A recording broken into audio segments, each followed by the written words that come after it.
If your windshield washer reservoir is cracked, leaking, or not holding fluid properly, it's time for a replacement. In this video, I will show you how to replace the washer tank on this 4th generation Kia Sportage. You can replace the windshield washer reservoir through the wheel well, but for better access to the washer pump and hoses located at the front of the tank, I will also be removing the engine room undercover, also called the splash shield. This step is optional, but it makes it much easier to disconnect the components and reinstall everything cleanly. Before starting, make sure the vehicle is parked on a flat, level surface and the parking brake is engaged. Also place wheel chocks at one of the rear wheels. This ensures safety while working underneath the car. Since we will be removing the front right wheel later, loosen the lug nuts while the vehicle is still on the ground. Just a quarter turn on each nut to break them loose. Next, lift the front of the vehicle using a jack and secure it with jack stands at the designated lift points. Make sure the vehicle is stable before going under it. The splash shield is held in place by 11 bolts all around the cover and 6 plastic clips around the edges near the front wheels. Start by removing the 6 plastic clips. Use a clip removal tool or a flathead screwdriver to gently pry them out.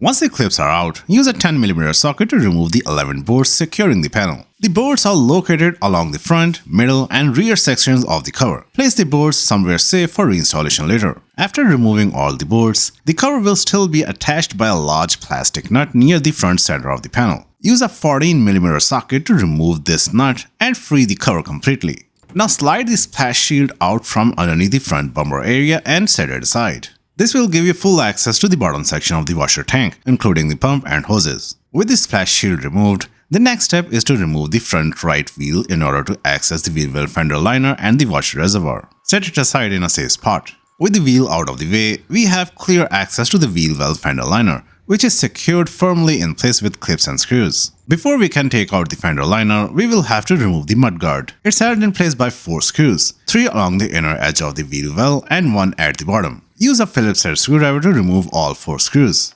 Once they are out, pull the mudguard away and set it aside. With the mudguard removed, you can now take out the fender liner. The liner is secured with 6 plastic clips along the inner edge of the wheel well. Use a flathead screwdriver or a clip removal tool to gently pry up the center pin of each clip, then pull the entire clip out. Next, move to the lower front edge of the liner, where it overlaps with the engine room undercover. Here, you will find 3 additional plastic clips that connect the liner to the undercover. If you did not remove the undercover, you will have to remove these clips as well. Once all 9 clips are removed, the edge of the liner will come loose. The rear section of the liner is held in place by 5 metal studs with metal retainer washers. These retainers grip onto the studs to hold the liner securely. To release them, pull the liner straight back with steady pressure. The retainers will pop off the studs one by one. After the retainers are released, you can remove the fender liner completely from the wheel well.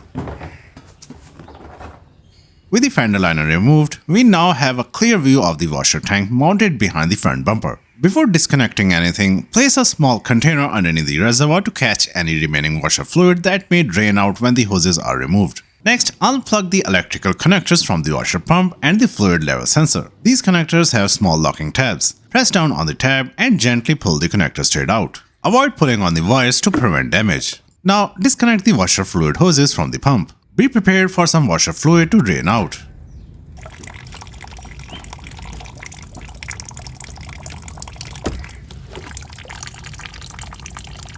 Now gently wiggle and pull out the pump.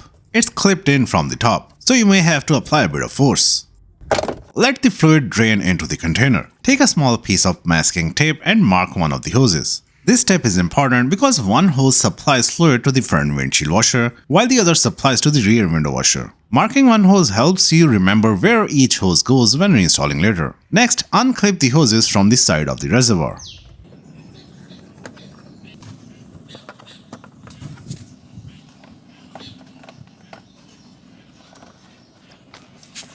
With the hoses unclipped, you cannot remove the washer reservoir just yet. There are multiple wiring harnesses clipped into the tank. Use a pair of needle nose pliers to carefully squeeze the tabs on each clip and pull them out of the mounting holes on the tank. Work slowly to avoid breaking the clips or damaging the wires.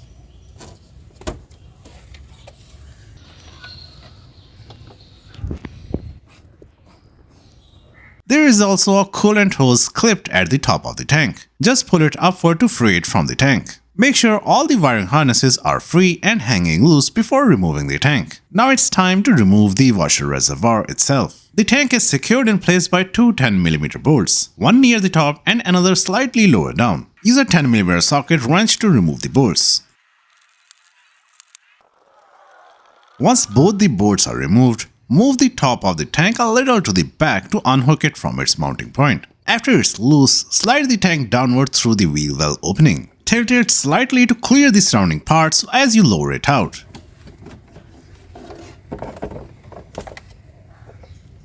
Here is a close-up of the reservoir.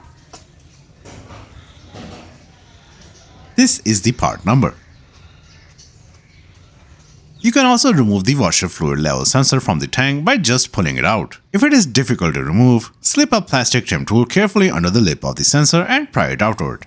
Before reinstalling this sensor, make sure it is correct way up. Take a close look at the top of the sensor. You will see two small guide pins. Make sure these pins are facing upward when you insert the sensor, because that's the correct orientation for it to sit properly in the tank. Line up the sensor with the opening, then press it straight in. Push firmly until you feel it seat all the way against the reservoir. The rubber grommet around the sensor will create a tight seal to prevent leaks. Now it's time to reinstall the tank. Slide the new tank upward through the wheel well area and align it into position, making sure it slides onto the mounting point near the top attached to the frame. Once aligned, reinstall the two 10mm boards you removed earlier. Start threading them by hand to avoid cross-threading. Then tighten them securely with a socket wrench. Make sure the tank sits firmly in place and doesn't move when gently pushed. Next, reattach all the wiring harnesses clips you removed earlier. Each harness should snap into its original mounting hole along the side of the tank.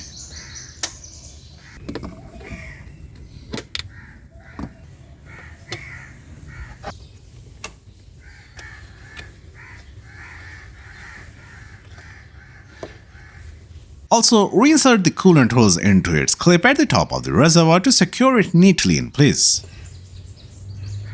Reconnect the washer fluid hoses to the tank. One hose is for the front windshield washer and the other is for the rear window washer. Make sure you reconnect each hose to its correct fitting. Earlier, we taped one of the hoses to help remember which line goes where. This makes it easy to reconnect them correctly. Next, take the washer pump and align its inlet tube with the hole in the grommet. Push the pump straight in with a gentle twisting motion until it's fully seated. Make sure it is clipped in from the top.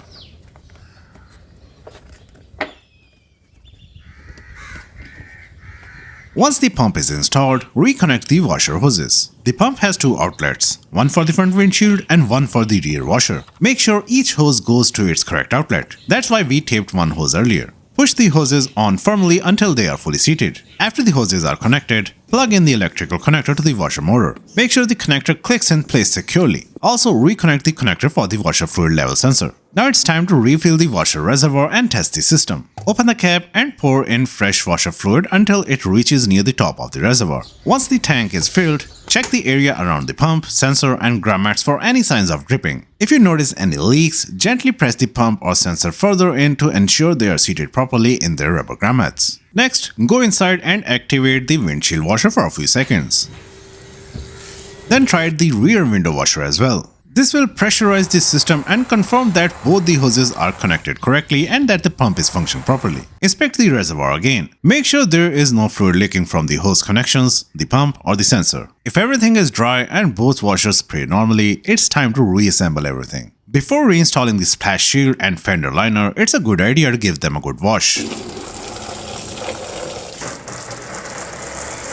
Start by positioning the fender liner back inside the wheel well. Once the liner is properly aligned, press it over the 5 metal studs located along the back edge of the wheel well. Push firmly until the metal retainer washer snaps securely onto the studs. Next, move to the lower front edge of the liner where it overlaps with the engine room undercover. If you did not remove the undercover, you will have to reinstall the 3 plastic clips that connect the liner to the undercover. Then continue along the inner wheel arch and reinstall the 6 clips that hold the liner along the fender lip. Make sure each clip is fully seated and the edge of the liner sits flat with no gaps or loose sections. Now it's time to reinstall the mudguard. Position the mudguard back against the lower edge of the fender, aligning all 4 mounting holes with the holes in the fender liner and the body. Once everything lines up, reinstall the 4 Phillips head screws. There are 3 screws along the inner side of the wheel well and 1 at the bottom of the mudguard. Once the mudguard is installed, you can move on to reinstalling the wheel. Now reinstall the engine room undercover. Slide the undercover back under the front of the vehicle and align it with the mounting points on the subframe and bumper area. Once it's aligned, thread the large plastic nut near the front center. This will hold the undercover in place while you reinstall the remaining bolts and clips.